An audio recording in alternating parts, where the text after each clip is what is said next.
অনেক বছর আগে ইয়েমেনে একজন অত্যাচারী শাসক ছিল। তার নাম ছিল আব্রাহা। সে ছিল ক্ষমতালোভী ও অহংকারী।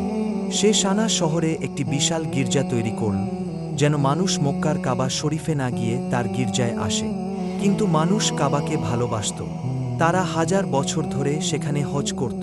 এতে আব্রাহা খুব রেগে গেল। সে সিদ্ধান্ত নিল সে কাবা শরীফ ধ্বংস করে দেবে। আব্রাহা বিশাল এক সেনাবাহিনী প্রস্তুত করল। তার সঙ্গে ছিল যুদ্ধের হাতি। আরবদের কাছে হাতি ছিল ভয়ঙ্কর ও অচেনা প্রাণী। সবচেয়ে বড় হাতিটির নাম ছিল মাহমুদ। এই ঘটনাটি ইতিহাসে পরিচিত আমুল ফিল বা হাতির বছর নামে। এই বছরেই জন্মগ্রহণ করেন আমাদের প্রিয় নবী হযরত মুহাম্মদ শাহ। ঠিক তখনই আকাশে দেখা গেল অসংখ্য ছোট ছোট পাখি। তাদের বলা হয় আবাবিল। প্রতিটি পাখির ঠোঁটে ও পায়ে ছিল ছোট ছোট পোড়া মাটির পাথর। কুরআনে আল্লাহ বলেন সূরা আল ফিল, তারা তাদের ওপর নিক্ষেপ করছিল পোড়া মাটির পাথর, ফলে তিনি তাদেরকে